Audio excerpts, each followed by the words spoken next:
आज हम बात करेंगे कोर्ट मैरिज और कोर्ट मैरिज के बाद होने वाली प्रॉब्लम्स के बारे में।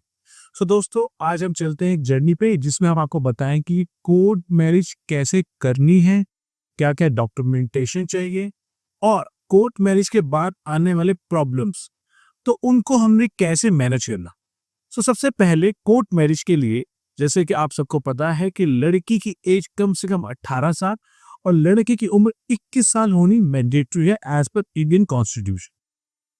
सेकेंड ऑप्शन, अगर आप लोग किसी फॉरेन नेशनल से शादी कर रहे हैं तो भी सेम एज ग्रुप हमको चाहिए ही चाहिए, अदरवाइज आप इंडिया में शादी नहीं कर सकते। बहुत सारे कपल्स हमारे पास आते हैं कि हमारा पार्टनर नेपाल से है जहां पे शादी की एज 16 साल है। सो दोस्तों, इंडिया में ये अलाउड नहीं है। अब आगे बात करते हैं कि शादी को लेके जो भ्रम है, कोर्ट मैरिज करके जो लोगों ने आप सबको भ्रमित किया हुआ है, आप लोगों को इल्यूजन में डाल दिया कि एक्चुअल में कोर्ट मैरिज करनी कैसे, तो हम उसको पूरे स्टेप बाय स्टेप इस वीडियो में आपको क्लियर करेंगे और आपको बताएंगे कि उसके बाद आपको क्या क्या प्रॉब्लम आ सकती है और उसको आपको मैनेज कैसे करना। तो सबसे पहले कोर्ट मैरिज को स्टार्ट करने के लिए या कोर्ट मैरिज करने के लिए सबसे पहले आपको चाहिए कुछ डॉक्यूमेंट्स, जिसमें एज प्रूफ जो है वो मैंडेटरी है। सुप्रीम कोर्ट की गाइडलाइन है, आधार कार्ड आपका एज प्रूफ में नहीं माना जाएगा, तो आपको एज प्रूफ में 10th क्लास का certificate, birth certificate, driving licence, passport या चीफ मेडिकल ऑफिसर के द्वारा इशूड एक सर्टिफिकेट जिसमें आपकी एज मेंशन है, या school leaving certificate, hardly matter कि आपने 10th पास किया है नहीं किया है, स्कूल लिविंग सर्टिफिकेट जिसके ऊपर आपका एज ग्रुप मेंशन है या डेट ऑफ बर्थ मेंशन है, वो भी काम करेगा। तो उसके बाद हमें सपोर्टिंग डॉक्यूमेंट्स में चाहिए आपका आधार कार्ड, पैन कार्ड अगर आपके पास है तो बहुत अच्छी बात है, नहीं तो आधार कार्ड 10th क्लास के सर्टिफिकेट से भी शादी को किया जा सकता है। अदरवाइज यूजुअली जो हम दस्तावेज लॉ फॉर्म जो डॉक्यूमेंट्स की डिमांड करती है अपने क्लाइंट से, वो कहते हैं आधार कार्ड, पैन कार्ड प्लस जिनका सर्टिफिकेट, जो कि बहुत बेसिक डॉक्यूमेंट्स है और यूजुअली सबके पास अवेलेबल होते हैं। सो नेक्स्ट स्टेप हम क्या करते हैं दोस्तों, आप लोगों के डॉक्यूमेंट लेके उनको चेक करते ही सारी चीजें थॉरली चेक की जाती है। आप लोगों का एड्रेस, एज, स्पेलिंग्स, सब चीजों को थॉरली चेक करने के बाद आपकी फाइल प्रिपेयर होती है और कोर्ट में ली जाती है अपॉइंटमेंट। अपॉइंटमेंट लेने के बाद हम आपको कोर्ट में प्रेजेंट करते हैं, वहां पे आप लोग के बयान होते हैं, आप लोगों से क्रॉस क्वेश्चनिंग होती है कि शादी कर रहे हैं, किससे कर रहे हैं, आपका एज ग्रुप क्या है, पेरेंट्स का नाम क्या है, सो ऑन। बहुत सारे क्वेश्चंस होते हैं जो हर ऑफिसर के कुछ अलग अलग होते हैं। So it's very difficult to explain everything in this video कि क्वेश्चंस क्या क्या होते हैं। उसके हम एक सेपरेट वीडियो बना देंगे आपके लिए, so that you can understand कि हम क्या क्या बताने वाले हैं उसमें। उसके बाद दोस्तों, जब आपके मैरिज रजिस्ट्रार या जो भी आपके कंसर्न ऑफिसर हैं, sub divisional magistrate, deputy commissioner, जब उनको सेटिस्फेक्शन हो जाता है कि हाँ you guys are actually intend to marry each other, तो वो एक नोटिस इशू करते हैं। कोर्ट मैरिज की जो डेफिनेशन है वो सिर्फ एक शब्द में बोलते हैं, स्पेशल मैरिज एक्ट 1954। इसमें आपको जो एक्ट है स्पेशल मैरिज एक्ट, इसमें कोई भी धर्म का आदमी जिसकी एज 18 और लड़की की एज 18 और लड़के की 21 हो चुकी है, कोई भी धर्म, सेम धर्म है तो भी कर सकते हैं, अगर अलग अलग धर्म से हैं आप लोग तो भी इस स्पेशल मैरिज एक्ट, जिसको हम कोर्ट मैरिज कहते हैं, इसको आप परफॉर्म कर सकते हैं। इसमें कोई भी डाउट नहीं है कि कौन कोर्ट मैरिज कर सकता है। कोई भी धर्म का आदमी किसी भी धर्म के आदमी से शादी कर सकता है under special marriage act 1954। This is called court marriage. तो दोस्तों, जब आपके जो ऑफिसर हैं वो सेटिस्फाइड हो जाते हैं कि आप एक दूसरे से शादी करने के लिए एलिजिबल हैं और आप लोग एक दूसरे के ब्लड हायरार्की में नहीं आते, ठीक है, तो वो एक नोटिस इशू करते हैं जो आपके घर पे जा सकता है, आपके नियरेस्ट पुलिस स्टेशन पे जा सकता है, या डिप्टी कमिश्नर या कंसर्न ऑफिसर के नोटिस बोर्ड पर डिस्प्ले कर दिया जाता है। उसके बाद आपको मिलता है 30 डेज का नोटिस पीरियड टाइप, जिसमें आपको वेट करना होता है। उसके बाद 30 डेज के बाद वो नोटिस पीरियड कंप्लीट होने के बाद अगर कोई ऑब्जेक्शन नहीं आता तो आपको आपकी जो कंसर्न ऑफिसर है वो आपकी शादी को रजिस्टर कर सकते हैं। तो बेसिकली जो सेकंड डेट है that will be consider as your date of marriage. उसके बाद हम बात करते हैं, अब मान लेते हैं कि आज जो आपने एप्लीकेशन 1 महीने पहले दी थी आपकी एक्सेप्ट हो गई है और आज आपकी डेट ऑफ वेडिंग है। तो अब इसके बाद क्या क्या प्रॉब्लम्स आ सकती है? सबसे पहला प्रॉब्लम आ सकती है कि आपके पेरेंट्स जैसे ही उनको पता लगे वो कोर्ट आके बोले कि जी हम इस शादी को नहीं मानते। तो दोस्तों, किसी के बोल देने से कि हम इस शादी को नहीं मानते, ऐसा नहीं हुआ कि शादी नहीं मानी। आप लोग बालिग हैं, कॉन्स्टिट्यूशनल राइट है अपनी लाइफ को अपने हिसाब से जीने का, अपने शादी करने का, right to speech, right to education, और शादी का भी आपको कंप्लीट राइट है, आप खुद अपने पार्टनर को चूज कर सकते हैं।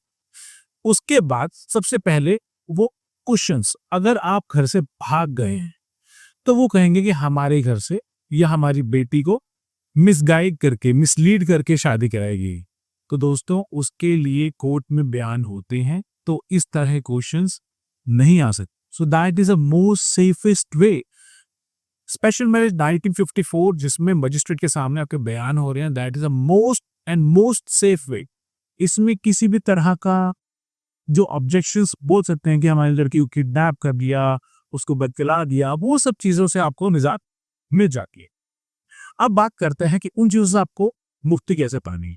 सबसे पहले जैसे ही आपके हाथ में सर्टिफिकेट आएगा, आपको लड़की के और अपने nearest police station, for example आप एक्स प्लेस पे रहते हैं और लड़की वाई प्लेस पे रहती है, तो दोनों एक्स एंड वाई के जो भी कंसर्न पुलिस स्टेशन है, आपको वहां जाके मैरिज सर्टिफिकेट और जो डॉक्यूमेंट्स आपने कोर्ट मैरिज के टाइम पे दिए थे कोर्ट में, उन सब की एक कॉपी अटैच करके पुलिस ऑफिसर को वहां पे देनी है और एप्लीकेशन लिखनी है कि मैंने इस डेट पे इस लड़के या लड़की के साथ शादी कर ली है।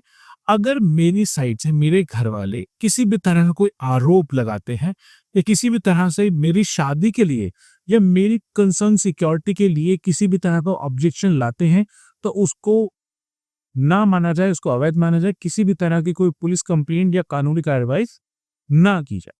सो ये सबसे ज्यादा इंपॉर्टेंट चीज है।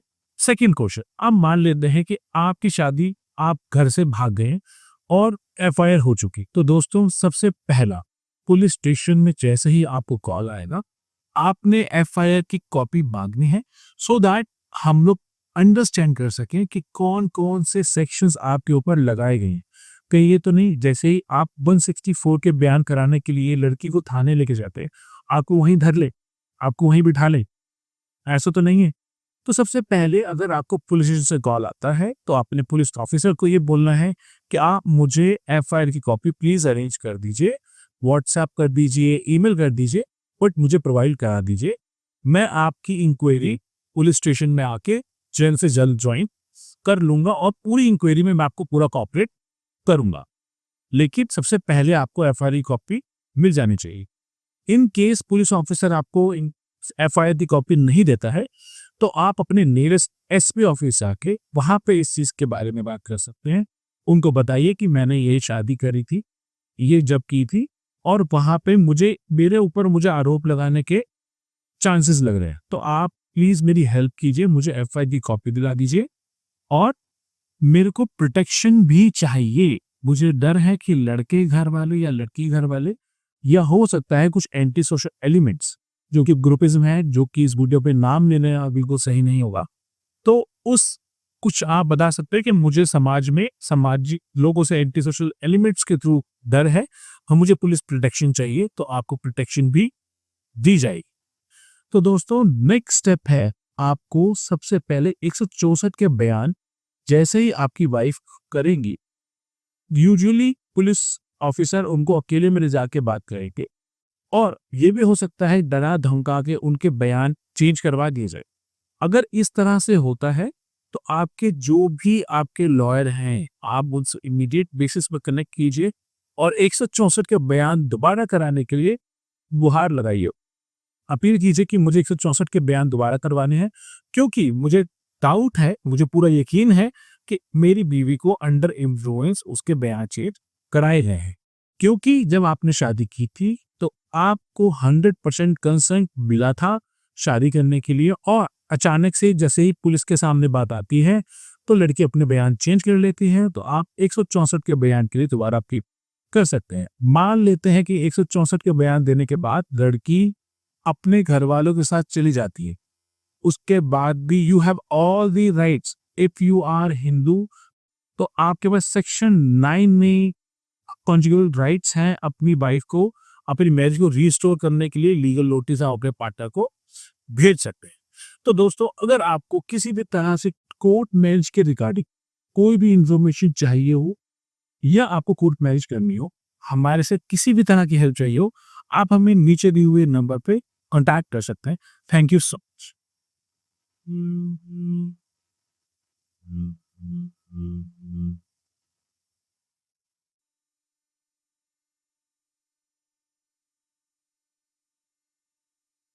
Lord.